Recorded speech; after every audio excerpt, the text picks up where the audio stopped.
নমস্কার বন্ধুরা, আজকে তোমাদের বানিয়ে দেখাবো চিড়ের পোলাও। এখানে আমি 2 কাপ চিড়ে নিয়েছি। এটা একদম একটু সরু সরু লম্বা চিড়ে নিয়েছি। আর নিয়েছি কিছু সবজি, ক্যাপসিকাম, গাজর, বিনস, আলু, ফুলকপি। ঘরে যা সবজি আছে তোমরা তাই নিতে পারো। এখানে ফোড়নের জন্য নিয়েছি কাঁচা লঙ্কা, আদা, তেজপাতা, গোটা গরম মশলা। একটু ড্রাই ফ্রুটস নিয়েছি, কাজু বাদাম, কিশমিশ, চিনেবাদাম। আর পোলাওটা আমি ঘিয়েই তৈরি করব। প্রথমে চিড়েটাকে আমি ভালো করে ধুয়ে নিয়ে আসি। অনেকবার করে 3-4 বার ভালো করে চিড়েটাকে ধুতে হবে। চিড়েটাকে আমি 3-4 বার ভালো করে ধুয়ে জল ঝরিয়ে নিয়েছি। একদম ঝুরঝুরে করে নিতে হবে। দেখো একদম ঝরঝরে হয়েছে চিড়াটা। শুকনো খোলায় প্রথমে চিনেবাদামটা আমি একটু ভালো করে ভেজে নিচ্ছি।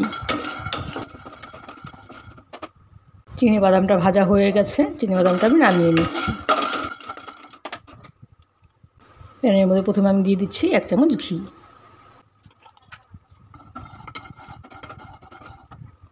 ঘিটা গরম হয়ে গেছে, আমি ফোড়নটা দিয়ে দিচ্ছি। এখানে গোটা গরম মশলা, দারচিনি, এলাচ, একটু লবঙ্গ নিয়েছি একটু আদা কুচি, কাঁচা লঙ্কা, তেজপাতা। ফোড়নটা ভাজা হয়ে গেছে, এখানে আমি কাজুটাও একটু ভেজে নিচ্ছি। এই সময় গ্যাসের আঁচটা একটু কমিয়ে রাখতে হবে। কাজু বাদামটা আমি হালকা ভেজে নিয়েছি। এখানে আমি ছোটো ছোটো করে কেটে রাখা সবজিগুলো দিয়ে দিচ্ছি।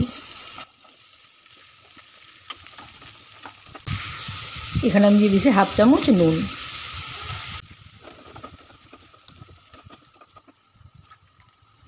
দিয়ে দিচ্ছি অল্প 1/2 চামচ দিয়েছি হলুদ।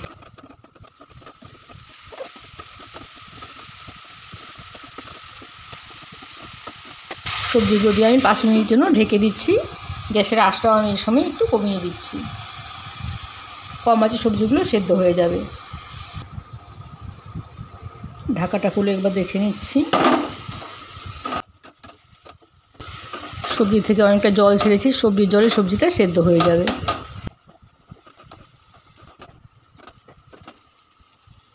আবার একটু ঢেকে দিচ্ছি। আবারও ঢাকাটা খুলে দেখছি। বানানো ভীষণ সহজ, তৈরি হয় ভীষণ তাড়াতাড়ি, খেতেও ভীষণ সুস্বাদু লাগে। বাচ্চাদের টিফিনেও তোমরা বানিয়ে দিতে পারো।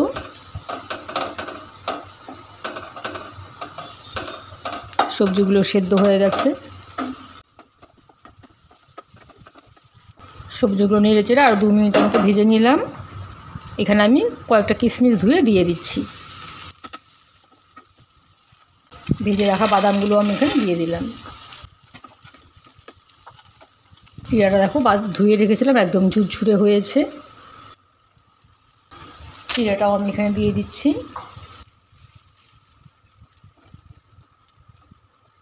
চিড়েটা দিয়ে গ্যাসের আঁচটা একটু কমিয়ে নিয়ে ভালো করে নাড়তে হবে।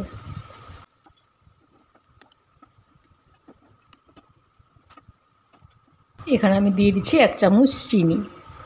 মিষ্টিটা তোমরা তোমাদের পছন্দ মতো দেবে।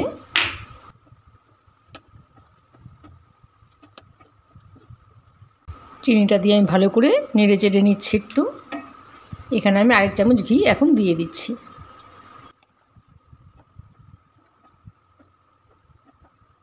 গ্যাসের আঁচটা লোতে রেখে আবারও 5 মিনিটের জন্য আমি ঢেকে দিচ্ছি। 5 মিনিট পর ঢাকাটা খুলে দেখি। দেখো ঝুরঝুর একটা চিড়ার পোলাও আমার তৈরি হয়ে গেছে। চিড়ার পোলাওটা আমি নামিয়ে নিচ্ছি।